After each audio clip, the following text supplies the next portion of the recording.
Assalamualaikum warahmatullahi wabarakatuh. Alhamdulillahirabbil alamin wa bihi nasta'in ala umuri diyamatin wassalatu wassalamu ala asyrofil anbiya'i wal mursalin wa ala alihi washabihi ajmain amma ba'du. Yang saya hormati Pak dosen pengampu mata kuliah ICT Pembelajaran Bapak Ahmad Amin MPD, dan saya hormati para penonton channel YouTube saya dan teman-teman yang pada saat ini belum bisa berkumpul karena adanya wabah. Di sini saya akan meresensikan sebuah film tentang pendidikan, yang mana resensi film ini merupakan tugas dari Bapak Amin untuk melengkapi UAS semester 4 ini mata kuliah ICT Pembelajaran. Perkenalkan, nama saya Ahmad Novel Syafi'i, mahasiswa Prodi PAI semester 4 UIN Sunan Ampel, Surabaya. Saya akan meresensikan film yang berjudul Jejak Langkah Dua Ulama. Film ini mengisahkan cerita seorang dua ulama, dua tokoh bangsa, dua tokoh pendiri negeri ini, dua tokoh pendiri organisasi muslim terbesar di Indonesia. Beliau ini yakni Kiai Haji Ahmad Dahlan yang mendirikan organisasi Muhammadiyah pada tahun 1912, dan sedangkan Kiai Haji Hasyim Asy'ari mendirikan organisasi yang bernama Nahdlatul Ulama pada tahun 1926. Film ini durasinya 2 jam lebih, yang diproduseri oleh Andika Prabangkara, seorang zuriat dari Kiai Haji Ahmad Dahlan sendiri, yang disutradarai oleh Sigit Aryansyah. Pemain-pemain semua dari kalangan santri Tebu Ireng dan dari organisasi Muhammadiyah.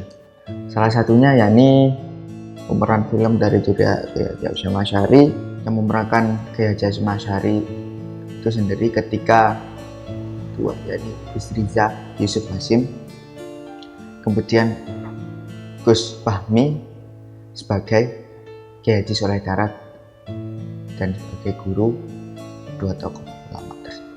Langsung saja kita lihat trailernya.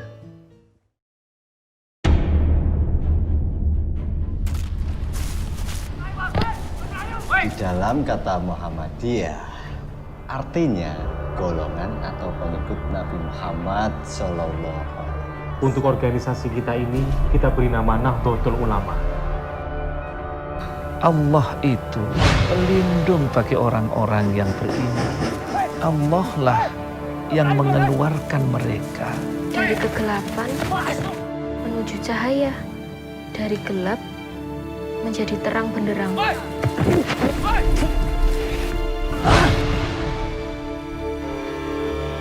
Sudah waktunya kamu harus banyak menimba ilmu dari para alim ulama yang lain agar lebih luas pengetahuanmu. Maka kaum perempuan juga harus pintar. Sopo sing wani ngowawai lagi, Blak? Sopo meneh nek ora Dahlan? Yaya nyaram. Nek wis suwi ngilmu agama, ayo padha langti ngamalno. Saya janji akan menyusun rencana yang lebih besar lagi, Tuan.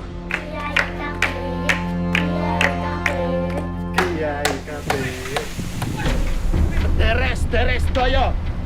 Langgar iki langgar Kiai kafir. Kudu diambruke. Boleh sama iki?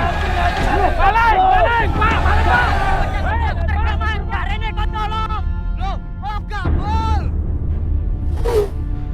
Dalam situasi seperti ini, wajib hukumnya bagi kita mempertahankan.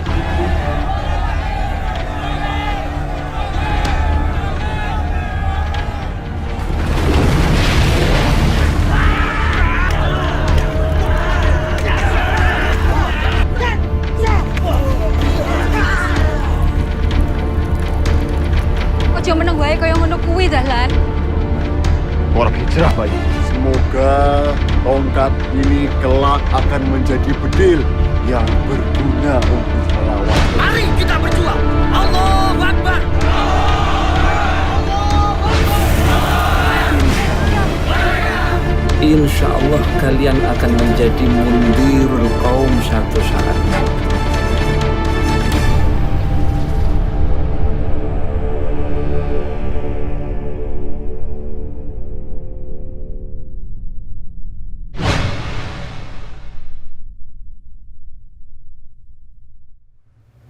Oke, bagaimana trailernya? Pasti kalian ingin melihat langsung filmnya kan? Oke, selanjutnya saya akan menceritakan gimana nilai-nilai pendidikan dari kedua tokoh ini. Dari kecil dapat kita ambil nilai-nilai pendidikannya. Ketika kecil beliau merupakan seorang anak kecil yang sangat cerdas dan pintar. Dengan keinginan tahuannya beliau akan keilmuan. Kiai Haji Hasyim Asy'ari tinggal di Jombang, sedangkan Kiai Haji Ahmad Dahlan tinggal di Yogyakarta.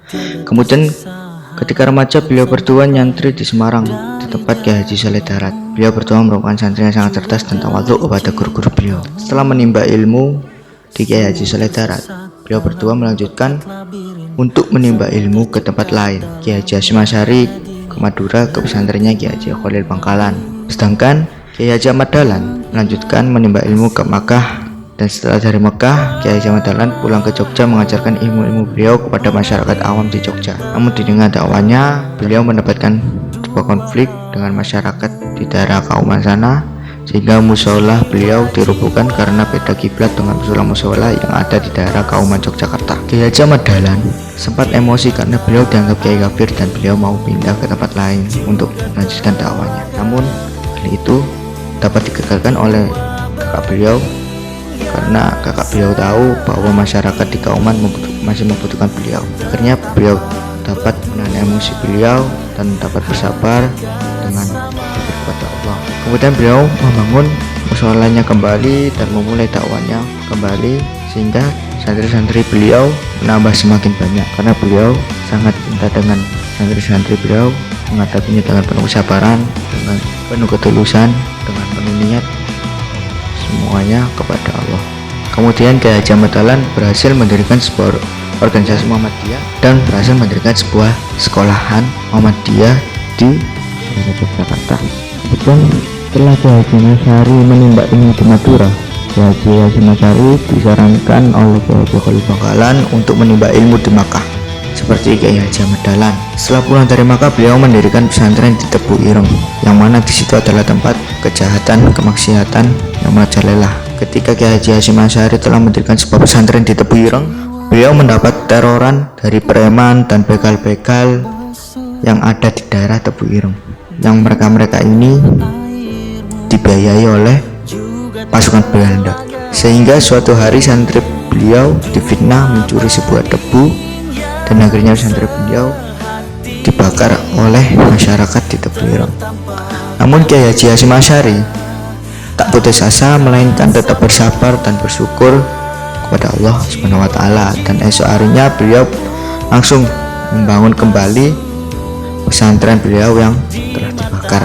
Pada waktu tahun 1923, Kiai Haji Ahmad Dahlan meninggal dunia setelah beliau berhasil membangun sebuah lembaga pendidikan yang baik dan bagus dan sebuah organisasi Muhammadiyah. Pada tahun 1926, Kiai Haji Hasyim Asy'ari telah berhasil mendirikan sebuah organisasi Nahdlatul Ulama. Jadi beliau berdua merupakan sesosok ulama yang bagaimana menyuguhkan sebuah perjuangan beliau dari beliau ketika mencari ilmu yang barokah dan manfaat, dengan kesungguhan dan ketawaduan beliau yang dapat kita contoh bersama untuk menjadi seorang pendidik ataupun peserta didik yang baik atau tidak sama sekali.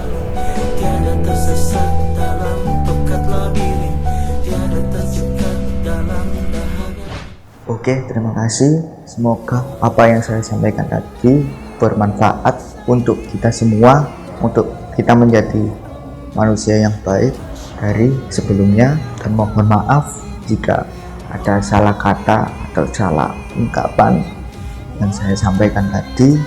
Akhirul kalam, wallahu muwaffiq ila aqwamit thoriq. Wassalamualaikum warahmatullahi wabarakatuh.